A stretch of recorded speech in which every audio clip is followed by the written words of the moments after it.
ግን ሁሉ የሚገርመኝ ኢትዮጵያ ተወልደን ያደግነውና እዚህ ሀገር ያደጉት ልጆች አንድ አይነት ሜንታሊቲ ነው ያለን። like ኢትዮጵያ ስንወለድ በተለይ እኔ የሀብታም ልጅ አይደለሁም። እኛ ሰፈር ብርሽ ከኔ ሰፈር ነው። ይቅርታ እንግዲህ የስራው ጸባይ ነው፣ ምንም ማድረግ አይቻልም።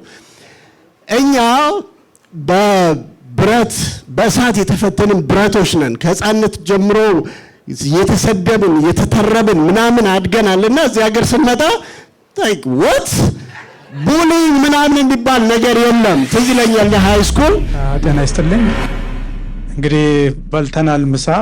ይሄ በላነው ምሳ ውስጣችን ገብቶ ምን እንደሚያደርግ እኛም ምን እንደምናደርገው ትንሽ እናወራለን። ለጊዜው የምንነጋገረው በደም ግፊት እና በስኳር ህመም ዙሪያ ይሆናል ማለት ነው። ስሜ ዶክተር ቃል በላይ ነው። ከዚሁ በግሬተር ቶሮንቶ አካባቢ ሰርጅን ሆኜ ነው የምሰራው።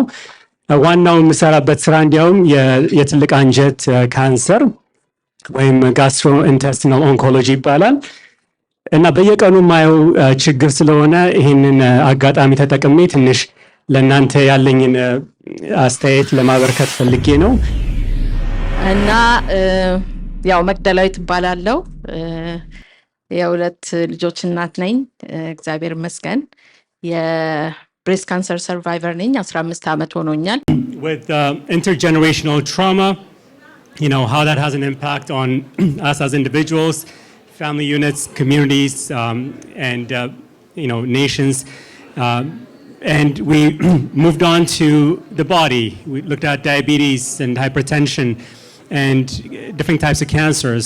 Now, how do we put it all together? There is a connection. The mind and the body, we hear it all the time, are connected. And to have good health, you need to have good mental health. What is it they say? There's no health without mental health. Yes. So, Dr. Samra, please take it away. Thank you. Thank you, thank you, thank you. Can everyone hear me if I talk like this? Everyone can hear me? Good afternoon. Thank you. So it's so wonderful to be here. I want us to just take a minute and look around the room. We've been here since the morning. We've been talking. We've been being in community with each other. And let's just take a second and look around and then give a big round of applause to everybody that made this possible.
say to his 14-year-old girl, you know, you grow up into a beautiful young lady, I'm proud of you.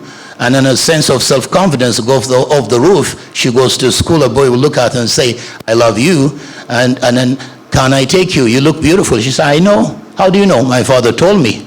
I don't need your approval.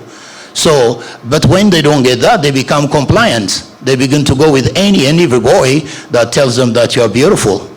So, which means the sense of self-confidence is not there.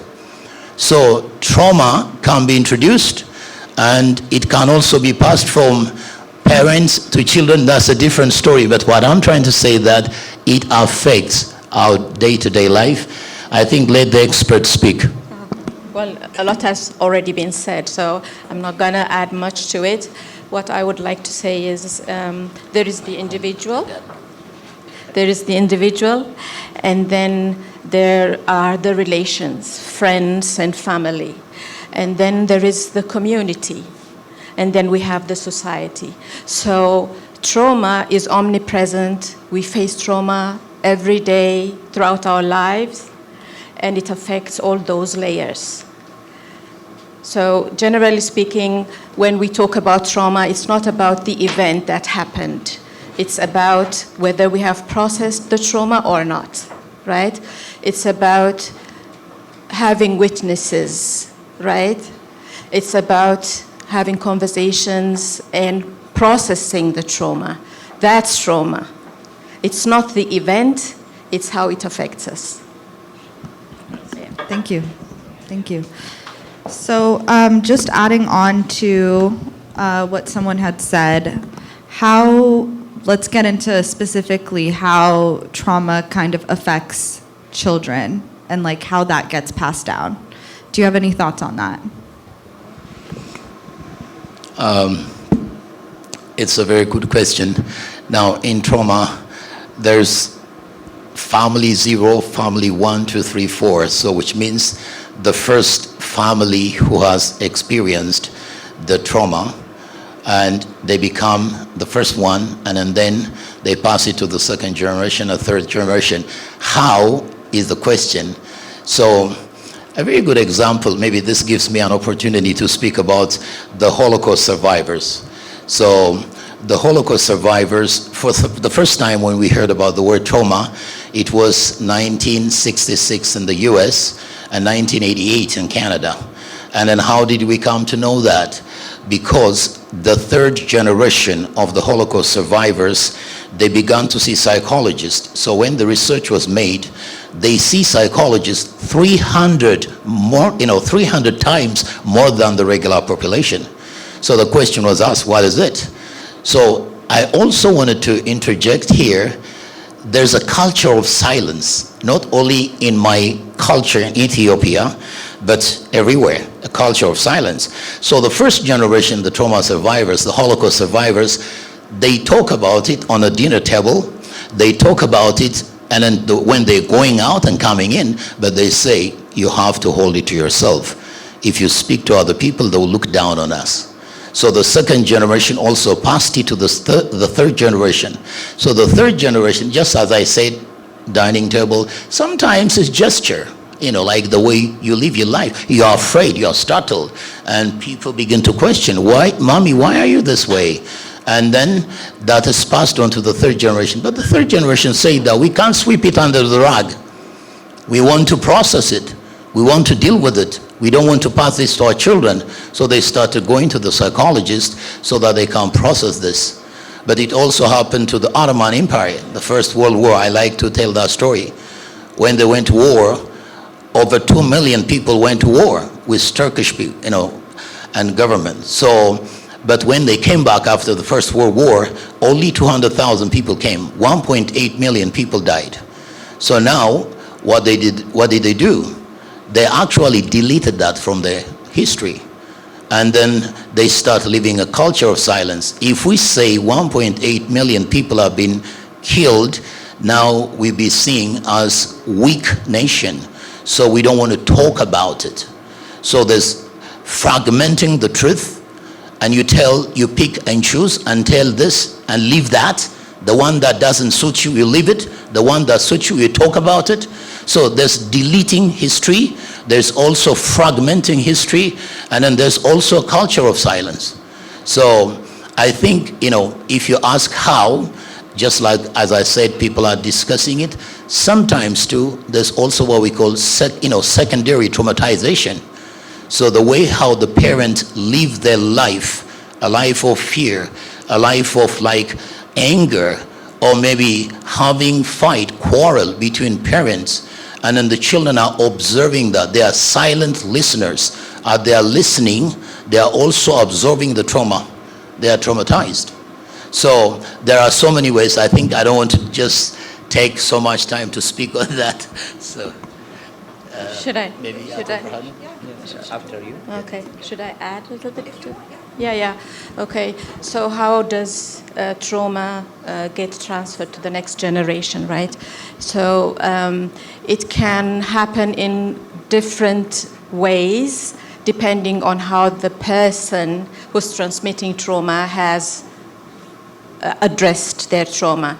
So if trauma is not addressed, then that parent might not be fully present for the child, right? Or they might be managing their trauma in unhealthy ways. Maybe they use substances, right? Or maybe they isolate. Maybe triggers push them to behave in certain ways. So how children get affected, they get affected by three main ways. One is through neglect, when parents aren't able to be fully present for their kids. Another one is through abuse. Whatever we experienced from our ancestors or from our forefathers, from our parents, whatever we know, usually we apply when we raise our kids. If we have been punished in certain ways, maybe that's what we practice raising our kids. So that's another traumatic way of transferring trauma to the child. The third way is by, general situations within the family. Is there someone in the family who uses substances? Is there friction between the parents? And is the child being a witness to that friction and fight, right? Is there separation? Is there divorce? Is there someone in the family who's incarcerated? All these situations combined or, separately affect the next generation, and that's how trauma is transferred. Usually, parents are not aware that they're transferring their trauma to the child. Of course, parents wouldn't want to do that, but because they don't know often how to manage their own trauma, and trauma resides in our body, so it can be transferred with how we talk to our kids, how we relate to our kids, or do not relate to our kids, generally speaking. Okay, to add a few points, just the commonly children are raised in the community, in the society. What do society say about child? What do the parents say about child? I am pretty sure that small children are a recording machine. They record everything. They record everything. You speak anything, they record it. You don't know, when they are playing there, they have a very big dish here. You think that they are playing over there, but they are listening to you. Families, communities are the center of gravity for child. So when there is any problem on the community, the child will be highly in a negative sense of self-consciousness. Yes.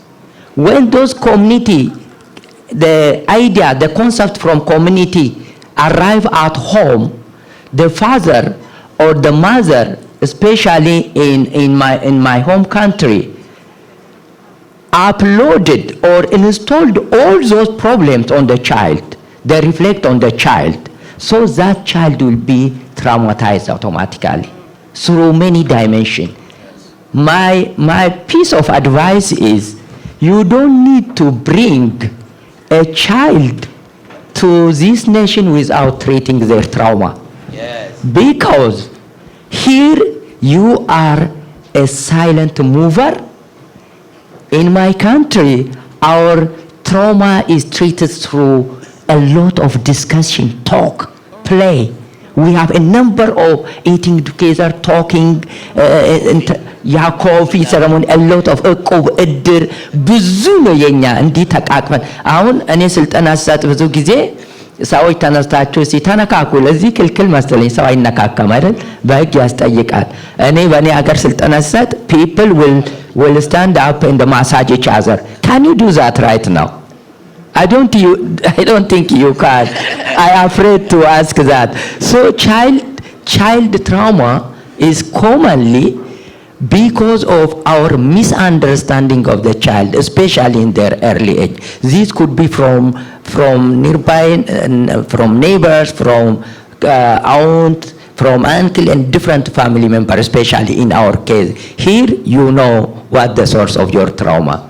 Thank you. Thank you. So I just have one more question, and then we're going to open it up to everyone else. So what are some tools that you would suggest for someone who has undergone something so traumatic, such as the Red Terror? And what would you suggest for folks?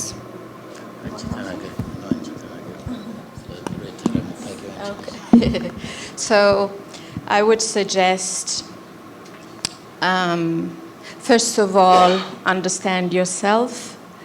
Notice what's going on for you. Notice your triggers. Notice your patterns. And if you can't address them by yourself, then seek help, right? That's what we do as therapists. We have conversations, right? But then another way of doing it is through collective conversation like this one. Bringing it out into the open and breaking the tradition of silence, yes. the culture of silence. That could be very healing as a community. Basically those are the main ones. Yeah. I wouldn't say much on this. I think much has been said. There's a lot of encouragement that we received from our brother from back home. I think he took me back to Ethiopia after so many years, and that's a beautiful way to treat trauma. Yeah, you sit down in a coffee ceremony, you just talk about it. Anyways, to answer the question, I think most of it has been said. What I wanted to just say is that the first thing is becoming awareness, acknowledging. Now, when we are doing therapy, we say, notice the good feeling, notice the body sensation, notice exactly what you feel. In logotherapy, we call it inner freedom. So you can't have freedom from outside if you don't have one from the inside. So it is when you begin to notice, that I am going through this. And the second thing is that being kind and gentle to yourself, instead of kind of blaming yourself, being hard on yourself. Why did I do this? Why did I go through this? When I was going through this, why didn't I retaliate? Instead of saying that, develop self-compassion. And then be gentle and be kind to yourself. And the last one is that you just have to find a midwife. What I meant by midwife is that I always tell my clients that, when I'm working with you, I don't pretend that I know everything, but I'm only helping you as a midwife to process what is on the inside of you. So I help you to deliver it. I help you to process it. I help you to bring it out. So I think probably that would be my thoughts. Thank you. No money will give delivery for you. Just the guy help you. You yourself, you'll deliver it. What I talk now about few points is very important for everyone here. Number one, I advise you guys to know one of the beautiful concepts of Dr. Chimamanda Adichie. I want to share with you, Nigerian writer. You know Dr. Chimamanda Adichie. Is there anyone who knows her? Yeah. Many of you. So What? Chimamanda Adichie, yeah. I brought one very interesting story from her. She talked about the danger of a single story. My dear friends, avoid the danger of single story. Now we heard this morning Afsara was telling us a beautiful narration. But there is a lot of other stories this family has. A lot of stories. When you talk about Ethiopia, most of the people knows that a very poorest country full of conflict, okay? Ethiopia, the most poorest country and full of conflict. This is a single story. We also sometimes talk about Adawa, where our foreparents show up their brilliance and fight away the colonial system. This is also a single story. We need to avoid concentrating on a single story and tell other story too. The last 4 point I love to share about trauma, because this nation, even though I said it is very beautiful, it is a very silent, and you may end up in stress, a lot of stress, because people don't have time to talk to you even. The people don't have time to sit down with you and talk. So probably you try to have someone. In Ethiopia, I can have this crowd and speak to them. If I call them, they will come to me. But here it is difficult to call people. So very importantly, number one, you should have to have a confidence. Nature, God or Allah you call, gave us 4 important chemicals in our neurochemical system, okay? 4 important chemicals. You must buy today. Nazin, I'm employing it, I'm using it so that I can control the way blood is flowing in my body, the way I am thinking, the way I am living. That's very important for you wherever you go. Number one, when you have confidence, you will have a blessing trigger of chemicals called serotonin, okay? When you have confidence, God or Allah will never leave you alone.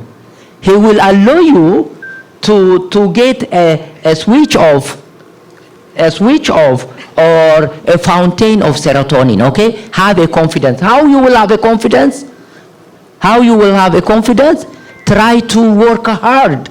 Try to change the system. Try to use the system. Try to volunteer. Then you will have a confidence. Such confidence will help you, my dear friend, okay, to get a serotonin, a happy chemical, very interesting happy chemical, which you don't need to have any drug on earth. Naturally, we have a built-in drug that God gave us. That makes you happy. So have a confidence by volunteering, by contributing to the society, by talking to each other, by helping each other. Number two, these chemicals is also made by God, not Chinese, not Canada, not everywhere. You can have a big chemical called oxytocin. Oxytocin will be secreted in your neuron system when you have a trust, when you love each other, when you have an ownership on what you do. በቃ ፍቅር ሲኖር መተቃቀፍ ሲኖር this oxytocin will be secreted, my dear.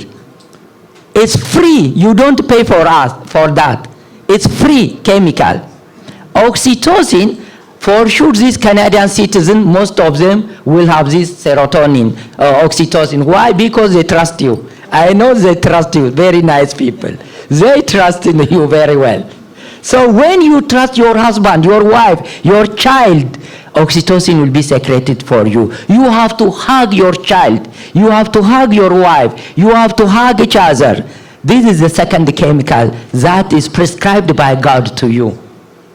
The third one is dopamine. It is also happy chemicals. Dopamine is an energy hormone, okay?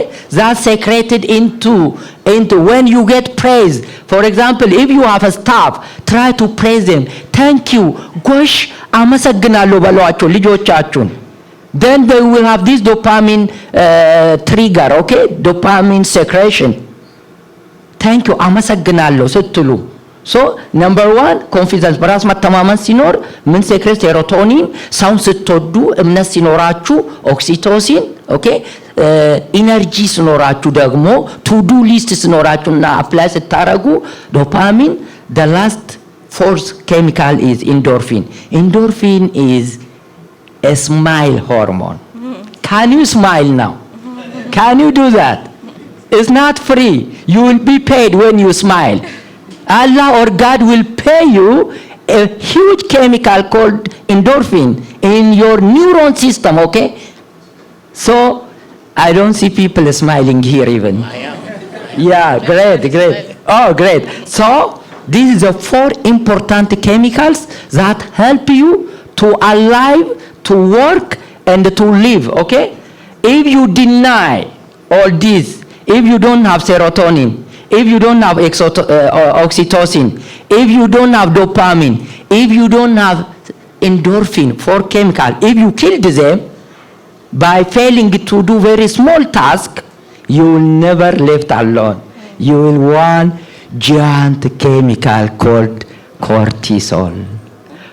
In cortisol, you will enjoy very big stress, very big. It is a chief stress chemical, okay? By playing the 4, you can minimize this cortisol. By ignoring the 4, you are maximizing the cortisol. So, my last advice will be, try to know how to live, how not to overthink, how to overlive by getting together, by volunteering. Thank you. I think I make it very much long. Thank you.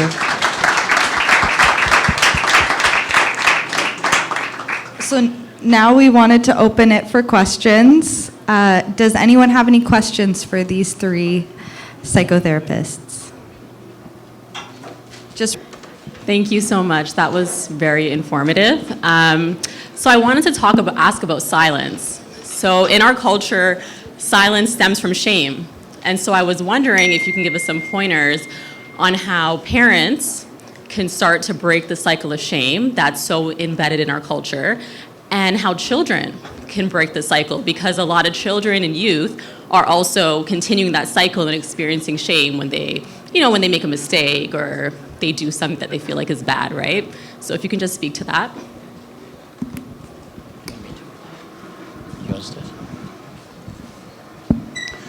Since I started talking about silence, I like to continue on that. But I think, when we think about trauma, right here in my iPad, I have tons and tons and tons of PowerPoints. So what we did today is just like, scratching the surface, maybe just trying to draw, water from the ocean with a spoon. So we can't touch it right here. But at the same time also, there's no easy fix up. Sometimes if we think that there's a simple fix up, it is absolutely a fallacy. It's not. Because it's a process. When people went through that pain, it took them so much time, and they have actually built and then that traumatic memories, not only in the mind, even in the body. So maybe I will give you a very good example. When we started our last multi-generational or intergenerational or transgenerational trauma, there was a lady, there were different people joined us via Zoom. There was a lady, a very well-spoken, actually at the end of the session I told her that if I ever travel to places, and you be my sidekick, because she was just a fantastic human being. So the reason why I'm bringing that example is that she said she's gone through so much, especially during the Red Terror, but she said she just handled it on her own, and she was holding that culture of silence. And the children have been asking her, how can we actually carry on a conversation? How can we learn what happened to you and what happened to your past generation? But she said, no, she didn't want to talk. So actually on the first session, when we finished, she came up and she said that, no, I don't feel that we need to talk about that. So on the second session, I spoke about the culture of silence. You don't sweep a dirt under the rug thinking that it will go away, because you come 2 years later, 20 years later, it still be there. I have a rug in my office. I put a piece of tissue and I use it for 9-year-old, 16-year-old, 60-year-old. So it could be also a marriage counseling. And they are trying to hold back, and I just put that, I lift up the rug and I show them, do you see this tissue? They say, yeah. So 2 weeks later, when they come, and then on the middle of the conversation, I'll lift up and I show them, can you see it? It's here. And then they say, yes. Why is that? Because I did not sweep it. I did not remove it. I kept it there. So whatever is not processed is repressed. So what will help us to process is that, just having a conversation. But it's also a very hard conversation. So the second session, she came up and then she said that, I strongly believe that I need to talk to my kids. And we have to talk about it. We can't hold it back. Because she realized that holding back is painful. So, but I also caution people that you don't just jump into a deeper issue and say that, why did this happen? But you have to be gentle with them. You can also tell them, this is maybe my last word. When we are relating with people who are being traumatized, we don't deal with them based on our terms. It has to be based on the terms. That is called respecting their personal space. We also honor them for what they have gone through. We are not judging them. So we have to be aware. We have to notice. The word is, once again, I repeat, notice what they've gone through. So don't be hard on them. There shouldn't be any judgment when we ask. All what we need to have is curiosity. Can you just tell me? So it's just like a gentle request. So gradually, as they feel comfortable, and then they begin to open up. I see kids, I see grown-ups, I see adults. I work mostly with first responders, police, firemen, and the paramedic, and the military. So they are all traumatized. But they don't tell me everything the first day. I want to be gentle with them. And I'll tell... yeah. So there's also a culture of building trust. They need to trust you enough to say that I can trust my daughter. She will not judge me. She will love me for what happened. And then she will not condemn me. She will accept me for who I am. So there's also the issue of trust. I don't know if I have explained that enough. Thank you for that question. I think the first thing that we need to do as a community is raise awareness, as we are doing right now. Once we understand that talking about one's trauma, processing it is healing, then people would be encouraged to come forward and have more conversations and be open to that. But it's a process, because this culture is deep-rooted and people use it mostly they use it as a coping mechanism, because the traumatic experiences that our brother here and most have experienced back home has forced them also into silence. If you speak, you'll be in trouble. So it's a coping mechanism. So what do we do now, right? We're not talking about it, we're damaged, and we're transferring that to our kids. Let's seek help, let's talk about it, let's be brave and speak about what we have gone through. So it starts from small, like this situation today, and hopefully with the awareness, people will start talking more about their trauma. Yes.